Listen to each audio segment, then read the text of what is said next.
और इस वक्त ये जो 4 तस्वीरें आप देख रहे हैं, आज सुबह से जो सियासी संग्राम मचा हुआ है, ठग सुकेश की चिट्ठी से लेकर उस पर जो कार्रवाई हुई है, जो पॉलिटिकल गिव एंड टेक हो रहा है आम आदमी पार्टी और बीजेपी के बीच, इन 4 तस्वीरों के जरिए आप समझने की कोशिश कीजिए। सत्येंद्र जैन पर उगाही के आरोप लगे, जिसके चलते बीजेपी के संबित पात्रा ने अपनी प्रेस कॉन्फ्रेंस में कहा, ठग से ठगी करने वाली पार्टी है आम आदमी पार्टी।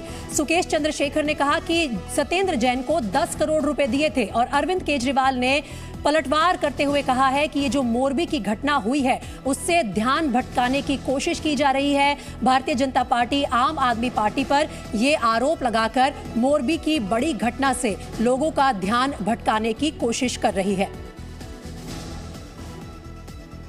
और इस वक्त एक और बड़ी खबर आ रही है। सुकेश चंद्रशेखर की चिट्ठी के बाद जांच के आदेश दे दिए गए हैं। दिल्ली के एलजी वीके सक्सेना ने जांच के आदेश दिए हैं। एलजी को लिखी चिट्ठी में कई बड़े आरोप सामने आए हैं। सुकेश चंद्रशेखर ने सत्येंद्र जैन पर ये आरोप लगाए हैं और कहा है कि सुकेश से जैन ने 10 करोड़ रुपए लिए, ये आरोप भी लिखा और प्रोटेक्शन मनी मांगने का भी आरोप लगाया है आम आदमी पार्टी के नेता सत्येंद्र जैन पर। इन सभी आरोपों के चलते इस चिट्ठी के बाद एलजी वीके सक्सेना ने जांच के आदेश दिए हैं। मेरे सहयोगी जितेंद्र शर्मा इस वक्त मेरे साथ जी न्यूज रूम से लाइव जुड़ रहे हैं तमाम जानकारी के साथ। जितेंद्र, इस वक्त ये जो खुलासा हुआ है, सबसे बड़ी अपडेट ये है कि एलजी ने जांच के आदेश दिए हैं। क्या कोई कमेटी बनाई जाएगी? किस तरह से निष्पक्ष जांच होगी इस पूरे मामले की? देखिए, जो सुकेश चंद्रशेखर ने चिट्ठी लिखी थी दिल्ली के उपराज्यपाल को, उस चिट्ठी की जांच के आदेश उन्होंने चीफ सेक्रेटरी को दिए और चीफ सेक्रेटरी को कहा है कि जो सुकेश चंद्रशेखर ने आरोप लगाए हैं उसकी जांच की जाए। और जिस तरह के आरोप सुकेश चंद्रशेखर ने लगाए हैं, बाकायदा 7 अक्टूबर को चिट्ठी लिखी गई अपने वकील के जरिए और उसे 10 तारीख को रजिस्टर्ड डाक के जरिए उपराज्यपाल के पास भेजा गया। सुकेश चंद्रशेखर ने जो आरोप लगाए हैं उसमें कहा है कि 2015 से वो सत्येंद्र जैन को जानता है और उसमें आम आदमी पार्टी में दक्षिण के जो राज्य हैं वहां पर एक बड़ा पद देने के लिए या फिर राज्यसभा में नॉमिनेट करने के लिए 50 करोड़ रुपए उनसे लिए गए। और इसके बाद सिलसिला यही खत्म नहीं हुआ। 2017 में सुकेश चंद्रशेखर को दिल्ली पुलिस क्राइम ब्रांच ने गिरफ्तार किया था और उसके बाद 2019 में सत्येंद्र जैन की उनसे जेल में फिर से मुलाकात हुई और उसके बाद उनके पीए के जरिए 10 करोड़ रुपए देने की बात की गई, जिसे 2 से 3 महीने में ले लिया गया। ना सिर्फ सत्येंद्र जैन ने 10 करोड़ रुपए लिए, बल्कि जो डीजी तिहाड़ है उनके ऊपर भी आरोप लगाए हैं कि 12.5 करोड़ रुपए उन्होंने लिए। तो आप प्रीति इस पूरी टाइमलाइन को अगर आप समझे तो 2015 की बात कर रहे हैं जब 50 करोड़ रुपए सत्येंद्र जैन ने पार्टी में बड़ा पद दिलाने के लिए और राज्यसभा के लिए लिए।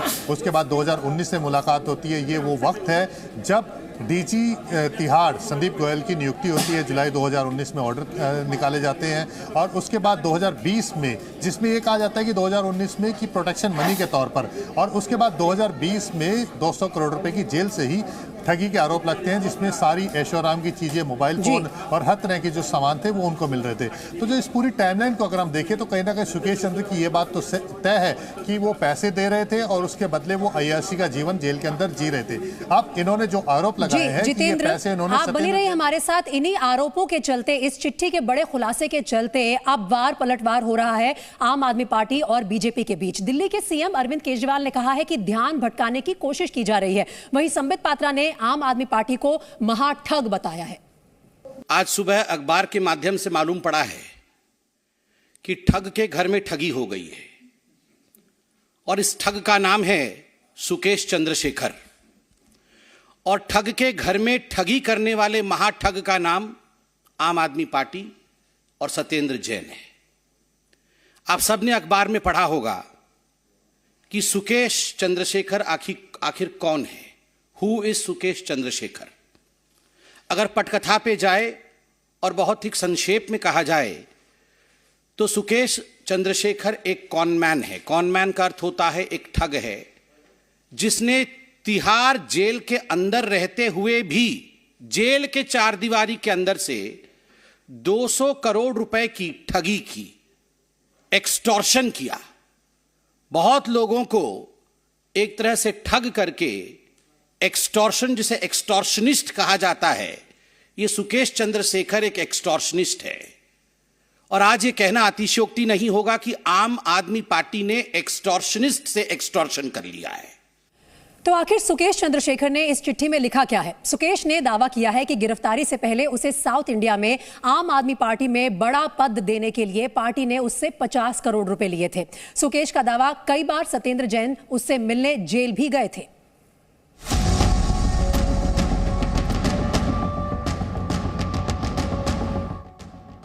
ठग के घर हो गई महाठगी। क्या सुकेश चंद्रशेखर से बड़ा ठग भी कोई हो सकता है? सुकेश की माने तो ऐसा ही है। खुद 200 करोड़ रुपए की ठगी के मामले में जेल में बंद सुकेश चंद्रशेखर ने दावा किया है कि उससे आम आदमी पार्टी नेता सत्येंद्र जैन ने ठगी की है, वो भी 1-2 करोड़ की नहीं, पूरे 10 करोड़ की। सुकेश ने आरोप लगाए हैं कि उससे सत्येंद्र जैन ने 10 करोड़ रुपए प्रोटेक्शन मनी के तौर पर लिए। सुकेश चंद्रशेखर ने जेल से एलजी वीके सक्सेना को पत्र लिखकर जैन पर और भी कई गंभीर आरोप लगाए हैं। सुकेश के मुताबिक ये रकम सत्येंद्र जैन ने 2-3 महीनों के अंदर वसूली। आम आदमी पार्टी को 50 करोड़ से ज्यादा का चंदा दिया। आम आदमी पार्टी ने दक्षिण भारत में अहम पद दिए जाने का वादा भी किया। आम आदमी पार्टी ने राज्यसभा में भेजने का भरोसा दिया। मामले को लेकर बीजेपी आम आदमी पार्टी पर हमलावर है। बीजेपी नेता संबित पात्रा ने अरविंद केजरीवाल पर बड़ा हमला बोला है। सुकेश चंद्रशेखर एक कॉनमैन है। कॉनमैन का अर्थ होता है एक ठग है, जिसने तिहाड़ जेल के अंदर रहते हुए भी जेल के चार दीवारी के अंदर से 200 करोड़ रुपए की ठगी की, एक्सटॉर्शन किया। बहुत लोगों को एक तरह से ठग करके, एक्सटॉर्शन, जिसे एक्सटॉर्शनिस्ट कहा जाता है, यह सुकेश चंद्रशेखर एक एक्सटॉर्शनिस्ट है।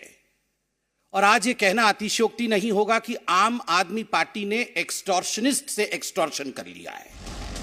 वहीं सुकेश और बीजेपी के आरोपों पर अरविंद केजरीवाल ने भी पलटवार किया है। उन्होंने बीजेपी पर आरोप लगाते हुए कहा कि यह मुद्दा मोरबी से ध्यान भटकाने की कोशिश है। परसों मोरबी हादसा होता है, कल 24 घंटे सारे टीवी चैनल्स मोरबी का मुद्दा उठाते हैं और आज अचानक टीवी चैनल से मोरबी गायब हो गया और सुकेश चंद्रशेखर के आरोप जो हैं वो आ जाते हैं। तो लगता नहीं कि मोरबी से ध्यान भटकाने के लिए ये एक कम्प्लीटली फिक्टिशियस, कम्प्लीटली फर्जी स्टोरी एक प्लांट की गई है और सारे चैनल अब बस सुकेश चंद्रशेखर और सत्येंद्र जैन की बात कर रहे हैं। तो ये मतलब इससे ज़्यादा ब्लेटेंट और क्या हो सकता है कि मोरबी के मुद्दे को दबा के उसको डाइवर्ट करने के लिए, और सक्सेसफुली डाइवर्ट कर दिया उन्होंने। तिहाड़ जेल में बंद ठग सुकेश चंद्रशेखर ने 18 अक्टूबर को दिल्ली के उपराज्यपाल वीके सक्सेना को चिट्ठी लिखी थी और इस गोपनीय चिट्ठी के जरिए ये बड़ा खुलासा किया है। इस चिट्ठी को लेकर उपराज्यपाल वीके सक्सेना ने जांच के आदेश दिए हैं। ब्यूरो रिपोर्ट, जी मीडिया। चलिए एक बार फिर से चलते हैं जी न्यूज रूम, जहां से जितेंद्र शर्मा मेरे साथ लगातार लाइव जुड़े हुए हैं। जितेंद्र, सुकेश चंद्रशेखर की चिट्ठी में आरोप काफी गंभीर है, लेकिन क्या इन आरोपों के साथ साथ कोई एविडेंस भी दिया गया है? क्योंकि आरोप लगाना अलग बात है, उन्हें प्रूव करना अलग। बिल्कुल सही बात कहा आपने अदिति की प्रीति, ये जो चिट्ठी है जो हाथ से लिखी है सुकेश चंद्रशेखर ने, जिसे बाद में ट्रांसलेट करके अपने वकील के जरिए भिजवाया गया है, और इसमें साफ तौर पर सुकेश चंद्रशेखर ने लिखा है कि मैं 164 की स्टेटमेंट, यानी कि मजिस्ट्रेट के सामने वो बयान देने के लिए तैयार हूँ और किसी भी तरह की जो जाँच होती है उसमें सहयोग करने के लिए तैयार हूँ। जो आरोप वो लगा रहे हैं उसके लिए बाकायदा हर तरह के जो भी सबूत होंगे वो प्रोड्यूस करने के लिए तैयार है। तो इससे साफ जाहिर होता है कि कहीं ना कहीं सुकेश चंद्रशेखर के पास कोई ना कोई ऐसी चीज है या वो जानता है कि वो ऐसे एविडेंसेस हैं जिसे वो प्रोवाइड कर सकता है। क्योंकि इसने कहा है कि जो पैसे दिए गए थे वो सारे के सारे पैसे कोलकाता में किसी चतुर्वेदी नाम के व्यक्ति के जरिए जो है ये पैसे दिए गए थे। तो यानी कि कहीं ना कहीं सुकेश के पास एविडेंसेस मौजूद है, जिसकी वजह से वो बात कर रहा है और जिसकी वजह से वो कह रहा है कि किसी भी तरह की जो जांच एजेंसीज है, चाहे वो सीबीआई हो या फिर मजिस्ट्रेट के सामने बयान कराने हो, वो हर तरह की जांच के सामने आने के लिए तैयार है। ठीक है जितेंद्र, फिलहाल इस तमाम जानकारी के लिए बहुत शुक्रिया।